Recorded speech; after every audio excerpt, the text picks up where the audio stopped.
Welcome back to Inspire Talks, where every story reminds you that the strongest emotions are often hidden behind the quietest smiles.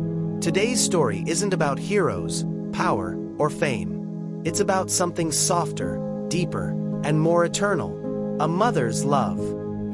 The beginning, the ordinary days that weren't so ordinary. Every morning before the sun rose, Mira's day had already begun. While the world still slept, she lit the stove, rolled out dough, and hummed a song that only her son Arif ever knew. The kitchen smelled of cumin and care, the air of love that never asked for thanks. Arif would wake up, rubbing his eyes, already late for school. "Breakfast's on the table," she'd say, smiling. The same smile that hid 1,000 tired mornings. He'd grab his bag, take a bite, and rush out with a hurried, "Bye, Ma." She'd wave, even after the door closed, as if her love could follow him through traffic and time. Every day was the same, yet every day she gave a new piece of herself. And he never noticed, not then. The silent sacrifices. Mira's life revolved around invisible duties: ironing his shirts, mending socks, saving the last piece of sweet for him. She had dreams once too, of becoming a teacher, of seeing the world. But life had a different plan. Her world became Arif. Her dreams became his. When money ran tight, she skipped meals so he wouldn't have to. When he wanted new shoes, she wore her old sandals for another year. She never complained, because mothers don't measure love in cost. They measure it in smiles. Every night, she'd peek into his room, even when he was grown, even when he hated being checked on. She couldn't sleep until she saw him breathing peacefully. Her peace depended on his breath. The growing distance. As years passed, Arif grew older and busier. College came, and with it, independence. Mira called him every evening. Sometimes he answered, sometimes he didn't. He'd say, "Ma, I'm busy. I'll call later." But later rarely came. She waited by the phone anyway, pretending she wasn't. She made his favorite dishes when he came home on holidays. Though he often scrolled through his phone more than he looked at her, she still smiled, not because she wasn't hurt, but because mothers love more than they're loved back. When he left again, she'd pack food, tuck in a few hundred rupees secretly, and say, "Take care of yourself." He'd roll his eyes and say, "Ma, I'm not a child anymore." But to her, he always was. The boy who once needed help tying his shoelaces, now tying himself to a world that was pulling him away. The empty house. After Arif got a job in another city, Mira's house fell silent. The clock ticked louder, the walls echoed more.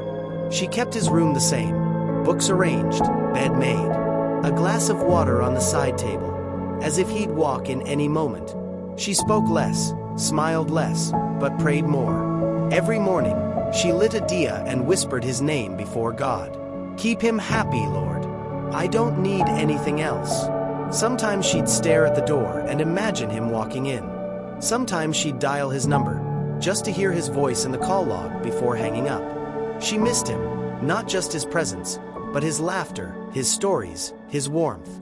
Loneliness wrapped around her like a shawl she never asked for.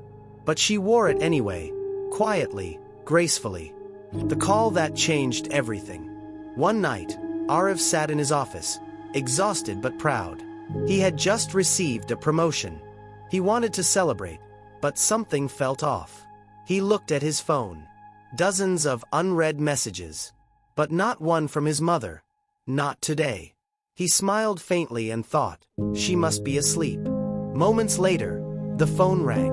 An unknown number from his hometown. He answered lazily. "Hello," a shaky voice said. "Beta, your mother, she's in the hospital."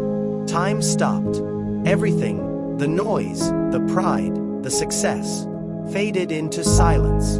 He rushed home that night, a flight filled with tears and guilt he couldn't wipe away.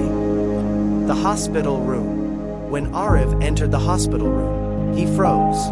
There she was, frail, pale, yet still smiling, even with tubes and machines surrounding her. The first thing she asked was, "Did you eat, Beta?" He broke. He beside her and said, "Ma, I'm sorry. I should have called more, visited more."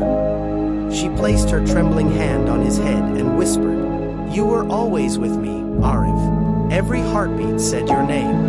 He cried harder, gripping her hand as if he could hold on to time itself. In that moment, he realized, no achievement, no applause, no success felt heavier than her love. After a few days, she passed away peacefully in her sleep. And just like that, the world lost one more mother.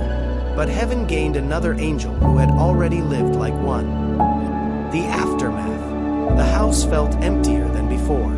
Her slippers still by the door, her cup still by the stove, her presents still everywhere. Arif walked into her room and found a small box on the shelf. Inside were old letters, ones she never sent.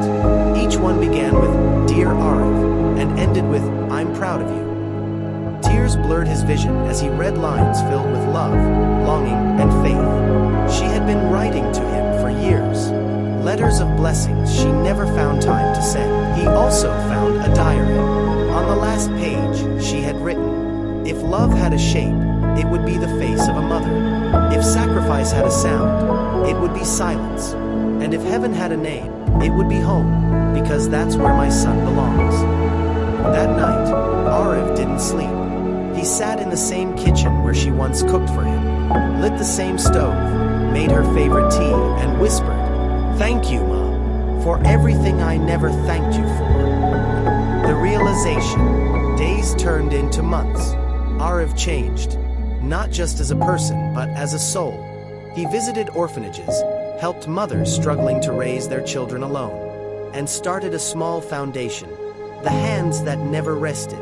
Every project, every act of kindness was his way of saying sorry. He realized that a mother's love doesn't die. It lives in how you treat others, how you care, how you forgive, how you keep going when it's hard. He often said during speeches, "My biggest teacher never went to school. My greatest inspiration never stood on a stage. She simply lived, and loved without conditions." The lesson. A mother's love is quiet, endless, and invisible, but it builds everything visible in your life. She teaches you to walk, then spends her whole life praying you never fall. She hides her pain behind her smile, so you can grow up believing the world is kind. She sacrifices her dreams, so you can chase yours freely. And yet, we often realize her value too late, when her voice becomes a memory, and her hands, just a photograph.